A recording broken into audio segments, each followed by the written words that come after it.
What is going on, guys? My name is Repel and we're bringing you our daily X and Y Wi-Fi battle for you. Before I get right onto this battle, I just have a huge favor and quick favor to ask all of you to leave that awesome like. My channel is, as you know, fairly new channel, and you guys are the very first people and my very first witnesses to see this channel. If you guys can just leave this awesome like to promote my channel, it would be great. These videos are not for me, it's for you, so I can't ask such a huge favor anymore, so thank you yet again. Today we're up against Dylan, and you guys haven't noticed, I'm gonna be bringing Derpke's team. That's right, the co-host of Repel Games, Derpke. I'm going to be bringing her team, so it's going to be a brand new team. I'm going to lead off with Crobat, even though I do have a Crobat. This Crobat is actually exact replica of my Crobat. It's really funny because when I was breeding Crobats, I happened to get two Max IVs Crobat and Zubats, and I just gave one to Derpke, so I'm going to go for U-turn on the Florges because I really thought that Florges was either a Zoroark or the Florges was just going to switch out because this Florges does not want to get cross-poisoned, but turns out it's not a Zoroark, so we know his Zoroark is not a hidden illusion Zoroark anymore. So I'm going to go for a fake out, just to see how much I can do. Florges obviously doesn't take too much defensive hits, so we can tell this Florges is not a defensive wall, it's more of a special wall, so I could probably kill it with a Zen Headbutt, but I want to set up rocks ASAP. It's always wise to set up rocks ASAP. So now he's gonna go for a Toxic, and what's really funny, Mew has Synchronized, and he's gonna get poisoned too. Kind of a bummer that I am poisoned, however, but in the back I also have my Umbreon chillin', and it can just use Heal Bell. So this Florges can possibly have aromatherapy too. They usually always have aromatherapy, so I don't want to get hit, I don't want her to use aromatherapy, so I have to use my Zen Headbutt and hope I can kill it. If not, maybe a lucky flinch, and luckily it was enough. Stab Headbutt coming from an offensive Mew is actually more than enough. This Mew is actually pretty freaking awesome. It's an anti-lead Mew since it has Fake Out, and Stealth Rocks works wonders. And this poison damage is racking up, so I gotta get the hell out of here. And she brings out the Gengar. She has a lot of counters for this Mew. She has the Chandelure, the Gengar, and the Zoroark. None of that is good for Mew, so I need to switch out. I'm going to go into my Umbreon expecting a Shadow Ball. I don't have any normal types in this team, so my best bet is, of course, this Umbreon. In the back of my head, I'm kind of fearing this Gengar might have to Focus Blast, but I am motherfucking Umbreon. I take it like a champ.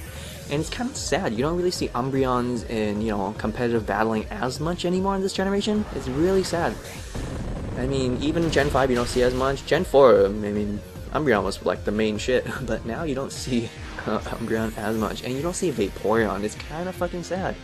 I love Vaporeon. If I, did not run Vaporeon in all my games through Gen 1 through Gen 5, I would probably be using Vaporeon at this point, but I've just used so much Vaporeon. I'm a little bit tired of it, but kind of sad now. All you see is just Espeon and Sylveon, so enough random rambling. I'm gonna keep continuing this battle, and now he's gonna go for the Focus Blast yet again, so he's really lucky there. He's landing all his Focus Blasters, and I do have to foul play, but I want to just be at potentially at really good health, and not to mention Wish is a 2-turn move, so I kind of have to throw up Wishes.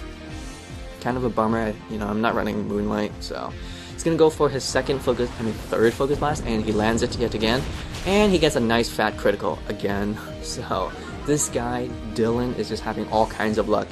He lands his Focus Blast, he gets a critical, and he drops my special defense. It's just ridiculous. So despite that Umbreon is a huge tank, if my special defenses are dropped, I kinda have to, back out a little. So now I'm gonna just use Protect to just stall out his Focus Blasts, and not to mention get more recovery HP with my leftovers.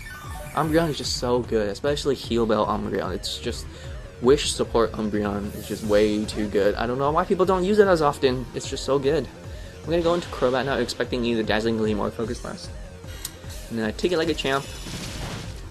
And I can retaliate back with an awesome Choice Banded Crobat. Yeah, this Crobat is exactly like mine, so we both ran Choice Bands on it, and it just does wonder. It's so good. It just completely one-shots that Gengar. And I do get hit by recall damage, but hey, that's all good. So out comes the Alakazam. And I know for a fact this Crobat can outspeed this Alakazam. And not to mention, this Alakazam is Mega, so it's not Focus Sash anymore. But it doesn't matter because I do have Rocks, so...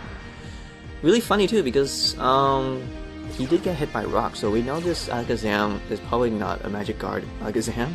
It might either be Synchronized or Inner Focus, and what's even more hilarious, he just traced my Inner Focus, so... I one-shot and successfully finished off this Alakazam because, hey, why the hell not, you know? There's really no point in switching out. I am stuck on Choice Band, I can't use U-turn, unfortunately.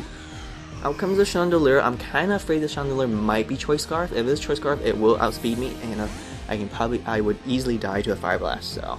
I'm gonna switch out into my defensive wall, and my specially defensive wall. Umbreon, the Meat Shield. Take it like a champ. Not to mention, I do have the Foul Play, but at this point I haven't used it at all. I didn't use it on the Gengar, so my opponent still doesn't know if I have the Foul Play, so... Have to throw up the Wish yet again, because these Flamethrowers are not looking good, so... Of course, I'm not sure if I can live the next Flamethrower, so I have to go for the obvious Protect. My opponent could have easily switched out, but he chooses not to, so, you know, that's fine. I'm gonna grab all that HP back, all that delicious Wish HP. And Shiny Umbreon is just so beautiful, it's just so sexy. I mean, it's regular Umbreon is pretty awesome looking too, but blue Shiny Umbreon is just so damn cool. I'm gonna go for a Foul Play. I knew it couldn't kill, but actually did more than I expected, so that's pretty awesome. Chandelure doesn't really have any physical attacks, so obviously it's not gonna do me. It goes for the Will-O-Wisps now. I'm not really sure why, because even if I'm burned, Foul Play does not really affect, you know, my burned attack, so not sure why. I'm gonna go for my Wish yet again because, hey, this Dylan, this opponent here, is getting all the crits he can get, so I need to be at my best health. I don't want to run into any unnecessary criticals. I'm gonna go for my Heal Bell now, because being burned is a bitch, and that residual damage is a huge bitch. And not only it negates my leftovers, but it's just a damn bitch, right? So I'm gonna grab some more leftovers. Things aren't looking too bad here. And now he's gonna keep using Flamethrower. So we obviously see that he used Will-O-Wisp, so it turns out this Chandelure is in fact not Choice Scarf, so probably could have stayed in with Crobat and possibly one-shot this Chandelure with a Brave Bird, but yeah man, you never know, you gotta play it safe. Obviously my rocks are up, so he has no choice but to stay in and just keep using Flamethrower to hope for critical. Which, you know, is very promising for this guy because he's just getting all kinds of crit in the beginning, so... Finally, the Chandelure does go down, and I get a nice chunk of HP back, so that's pretty sweet. Great trade-off there. And now my opponent sends out the Zoroark. Beautiful, shiny Zoroark, and we know for a fact it's a Zoroark, obviously. So, I'm gonna go for a Protect, just kind of scout what he's gonna do. Kind of expecting the Focus Blast. And as a matter of fact, he does have the Focus Blast, so usually they do have Focus Blast. And I could switch into my Crobat right now to just eat up the Focus Blast, but I know I can at least live one Focus Blast. So I'm just going to throw up a Wish, so I can just pass my Wish later for my Crobat. Wish, wish, wish. And now I can safely assume that he will go for another Focus Blast and switch into Crobat. So as long as my opponent doesn't do some crazy shit like Dark Pulse or something, or you know, Night Gaze, I'm good. And luckily, he does go for a Focus Blast, and he lands it, of course. I haven't seen him miss a single Focus Blast yet. And I take it, and I get all that delicious HP back, so I can safely go for a Brave Bird without worrying too much that Recoil will kill me. And finish off this Zoroark. Crobat is just so good. It's a shame you don't see Crobat as often. I'm not really sure why. Crobat should be like OU, honestly. Just so good. Obviously, Crobat can't really do too much to poison, steel types, but it doesn't matter, man. Crobat's just so good. I'm gonna outspeed this Ludicolo with a super effective Brave Bird and finish off Dylan's last and final Pokemon. And do get that fat chunk of recall damage, but it was completely worth it. So thank you, Dylan, for bringing such an excellent team. If you guys like this battle, be sure to like. Can't stress that enough. Need that support so I can keep these daily videos just for you. Thanks for watching, guys.